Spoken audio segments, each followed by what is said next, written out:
Hi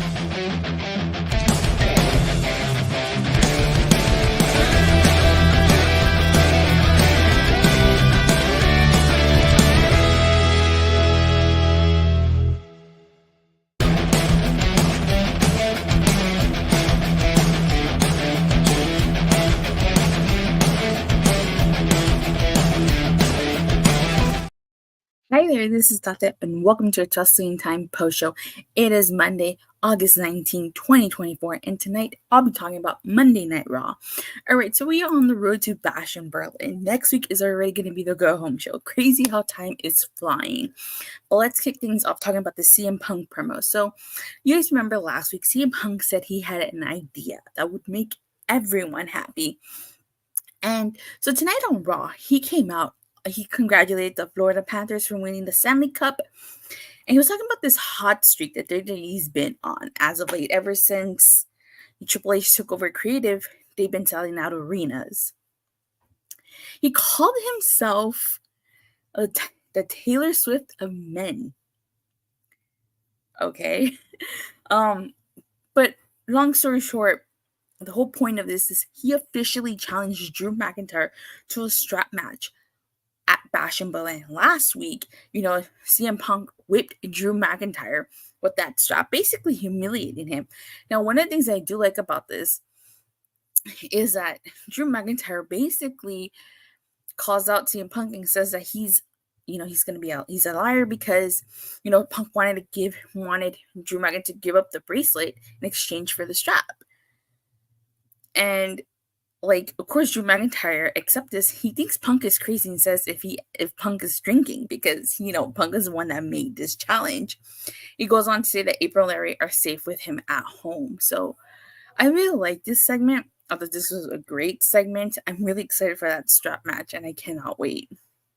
And that was a really great promo by CM Punk and Drew McIntyre. What did you guys think of that segment? Let me know in the comment section or in the live chat down below. But tonight's Raw kicked off with a Randy Orton promo. He basically, this is your typical opening segment. It sets up a match. It's this opening promo set up the main event of tonight's show. So Randy was just going out there. I called it being a strap match. Yeah, you did. Michael 101591 called the match a strap match. Gunter interrupted Randy during this and basically said that Orton will never RKO someone again because he's going to leave him a bloody mess. And, Kaiser attacks Orton as Gunter distracted him. So obviously the main event was going to be Randy Orton versus Ludwig Kaiser, which I actually thought was a great spot for Ludwig Kaiser. I'll talk more about that when I get to the main event. But one of the things I like about this was Randy Orton being a size 15 boot double extra wide to Gunter. That was hilarious. But this is a great way to open Monday Night Raw. I would have preferred a brawl between Gunter and Sheamus. Between Gunter and Randy Orton. Sorry, I don't know. Sheamus was next, that's why. But that happens at the end. So I'll get more into that when we get into the main event. So Sheamus had his first interview of the night, and he was basically talking about his feud with Pete Dunne. Pete Dunne blames Sheamus for giving him the nickname Butch, for bailing on the Brawling Brutes, basically. Really enjoy the opening, but the match makes no sense. What match makes no sense? So, this leads into Sheamus versus Pete Dunne. This was a really great match. Pete Dunne adding insult to injury by using the 10 beats to Baron on Sheamus. Sheamus returns it. I really like the fact when Sheamus did the knee to the midsection as Pete Dunne attempted to the moonsault. Gunter versus Orton for the title. I get why you think it doesn't make sense. Technically, Randy Orton is on SmackDown. But this is pretty much a rematch from the King of the Ring tournament. And if Randy Orton is on Raw, who's going to go over to SmackDown? I think it'll be Jey, but I'll get to that when I get to that. Yeah, feel free to check out my Michael's channel for the live stream that we did. But this is a great match. Sheamus won with the bro kick. I don't think Pete Dunne's going to be too happy about this. I could definitely see another match happening down the road because I don't think he would be too happy with Sheamus beating him. So we get a New Day segment. And one of the things I like about this is that, finally Kofi Kingston asked Xavier Woods, what his ixue is, because he seems that his energy has been down. And they were also dressed as the Teenage Mutant Ninja Turtles. Kofi Kingston was Michelangelo and Xavier Woods was Donatello. So that was pretty cool. Now, Xavier Woods brings up the fact that he feels that Kofi Kingston is replacing Big E, which I've mentioned that, probably no one's going to replace Big E. He just basically, go ninja, right? He basically wants to take Odyssey Jones under the wing. Now, you can tell just throughout this entire segment, Xavier Woods really sold this segment. Like, the look on his face, the expression, really nailed the fact that Xavier Woods was just not happy with Kofi Kingston bringing in Odyssey Jones. Now, it seems like they're heading for a split, and it would make sense if Kofi Kingston is a heel here because he's got Odyssey Jones. I know it'll be the typical, bodyguard guy going on, but why would Xavier Woods turn heel and Odyssey Jones and Kofi be the faces here? That's the way I look at it. Hey, I could be wrong. Hey, Xavier Woods might be the one to turn heel and Kofi might be the face, but I feel like everyone's expecting Xavier Woods to turn on Kofi. And I feel like because everyone's expecting it, it might just be Kofi to turn on Xavier Woods and not Xavier Woods to turn on Kofi. So we get an American Made segment. Now, Ivy Niles was the missing piece of the puzzle. She was the last one to join. And in this segment, she officially became a member of American Made. And Chad Gable has this new family. I really like they did the whole fist thing at the end. And they're like, how are they made? And they say American Made. I thought that was really cool. But this leads into Maxxine Dupri versus Ivy Niles. Now, that wasn't a bad match. Maxxine Dupri has been improving in the ring. I thought this was a pretty decent match. Of course, the Wyatt Six interrupt. And Nikki Cross attacks Ivy Niles. So clearly the feud with Wyatt Six and American Made is not over. Chad Gable gets hit with the sister Abigail. And we're going to get Uncle Howdy versus Chad Gable next week on Raw. So I don't think Uncle Howdy's losing that match.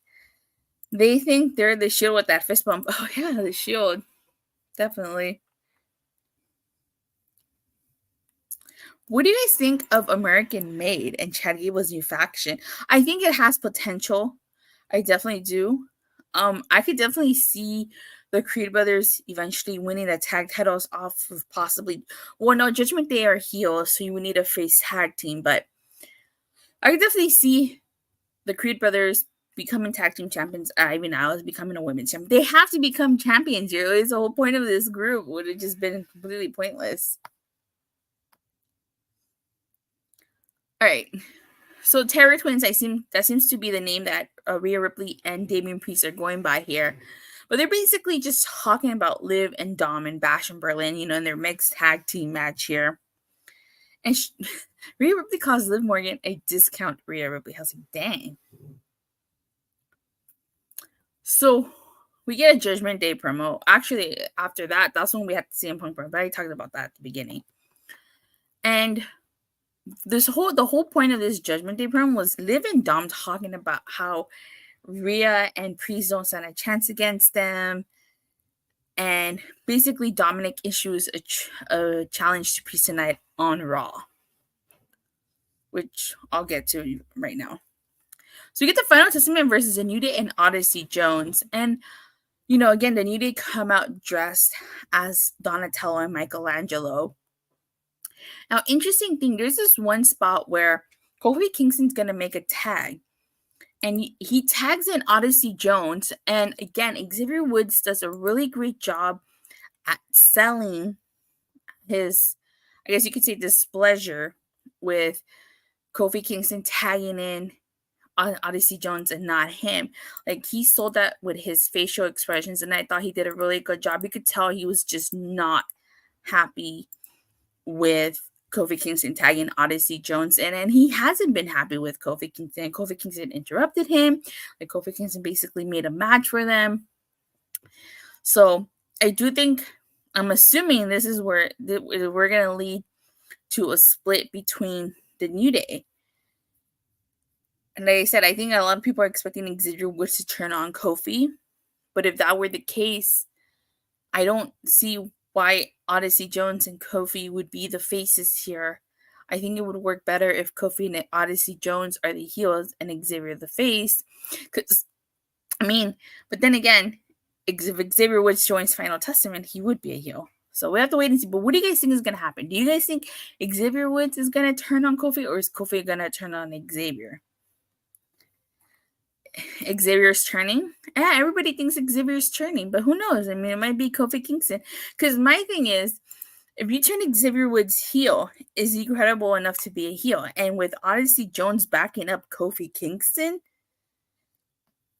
I mean, you know, it would just make more sense. Unless, another thing you could do is you have Xavier Woods turn heel, and then Odyssey Jones joins Xavier Woods.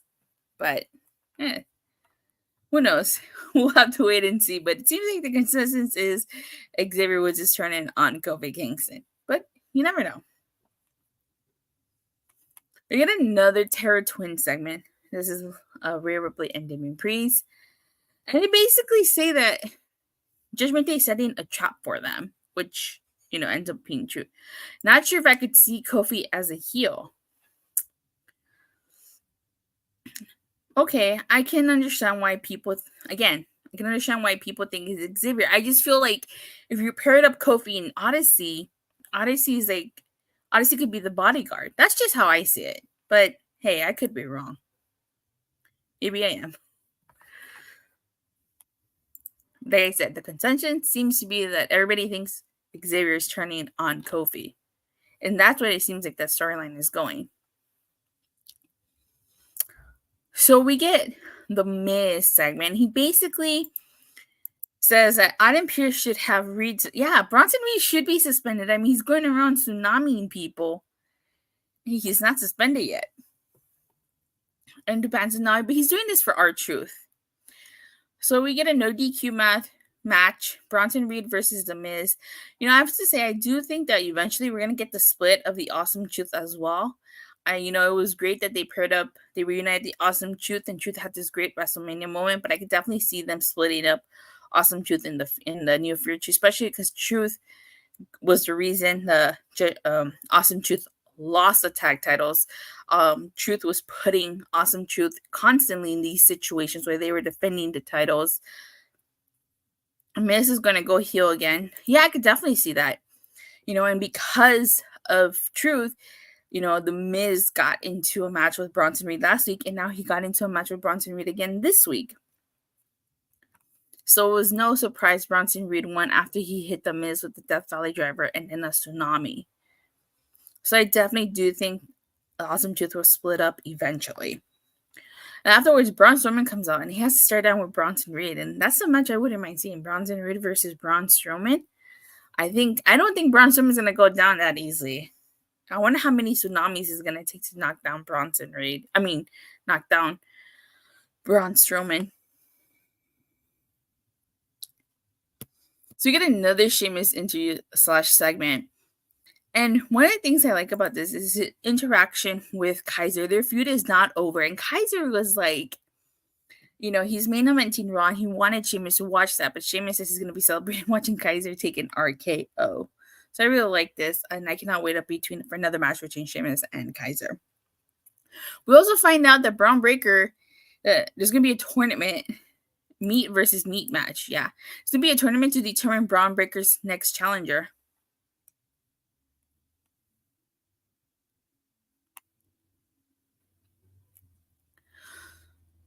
And I like the fact that Bron Breakker says it's not his fault. He's a genetic freak, as your Uncle Scott Steiner would say that.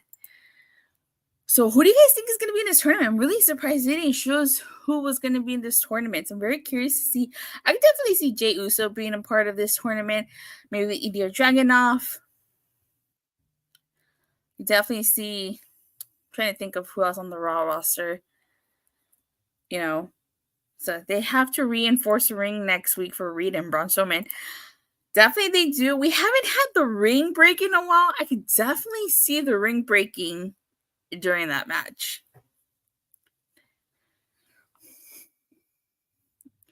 What if Paige goes back to WWE? Can we get Paige versus Roxanne Perez in NXT? Maybe. We'll see. I don't watch NXT, but I can see it happening if she does go back to WWE. So I guess you have to wait and see who's in this tournament to get a better idea as to who would win this. So Damian Priest versus Dominic Mysterio doesn't even the ring breaking is over there. It is over. You can kind of say it is, but at the same time, we haven't had it in a while, so I wouldn't mind seeing it during this match. So obviously, Damian Priest was right. This was a trap. Judgment Day set a trap for them. I will say, I kind of didn't like the first half of this segment because explain to me how Rhea Ripley and Damian Priest overcame 4 people, like how Damian Priest was able to overcome 4 people to get his hands on Dominic. Like he literally took down Carlito, Finn Balor, JD, and then he went in the ring, and then Liv Morgan takes out Rhea Ripley. So it's like, I was like, okay, like you want to make this new Judgment Day look strong. But ultimately, the new Judgment Day makes Damian Priest watch as Liv Morgan attacks Rhea Ripley. And this leads into a new Judgment Day segment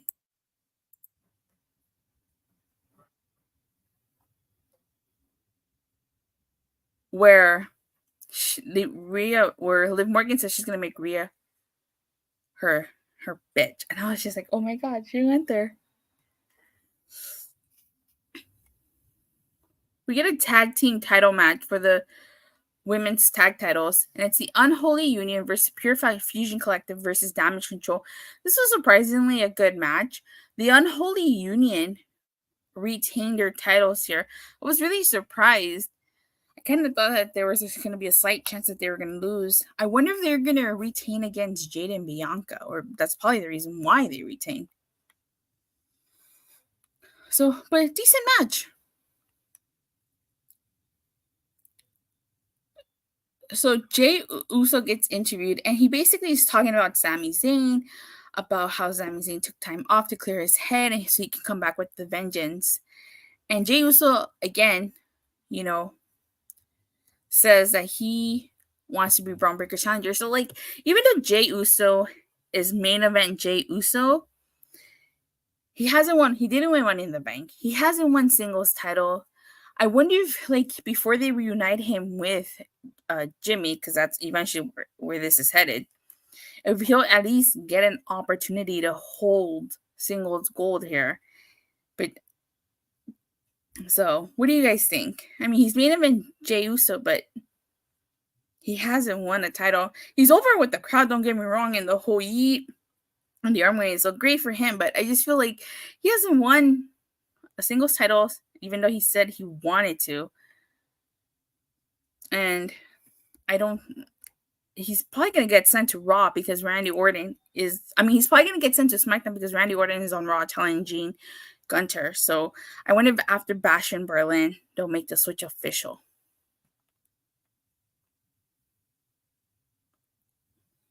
So the main event is Randy Orton versus Ludwig Kaiser. I thought this was a really great match. I thought this was a great showing by Ludwig Kaiser. I thought he held his own against Randy Orton. And I think this is his first main event on Raw. He did a really good job. And, you know, I definitely do see him being a main eventer down the road. But of course, Randy Orton wins with an RKO, and then Orton and Gunter brought to end Monday Night Raw. So a great way to end Raw. And from a scale from a 1 to a Shawn Spears perfect 10, I thought this was a pretty decent Raw. You know, I wonder what they're going to do for the go-home show to Bash in Berlin. But I thought this was decent. I'd give it a 7 out of 10. Good Raw tonight, aside from 2 awful. I'd give it 7.5 out of 10. I just feel like the whole Judgment Day stuff, like, you gotta make the new Judgment Day continue to look strong. Yeah, they did so in the second half of the segment, but it should have just been like the whole entire segment. But aside from that was really great Raw. Alright, you guys. Thank you guys all so much for watching and for the continuous support. Please don't forget to like and subscribe. Make sure you hit that bell so you get notified whenever I go live or release a new video. And as I said last week, and I'll remind you guys on Wednesday, I will only be doing a Dynamite review this week. After Wednesday, I will be covering Power Morphicon. I'm going to Power Morphicon. I'm going on the location field trip. They're going to take us to different filming locations of Power Rangers. So if you guys want to see the different locations, let me know in the live chat in the comment section. Definitely will do a vlog for you guys. But this weekend is going to be dedicated to Power Morphicon. So if you want to, so make sure you like and subscribe. Check out all the cool stuff that I'll be uploading. But I'll see you guys Wednesday after AEW Dynamite. Bye.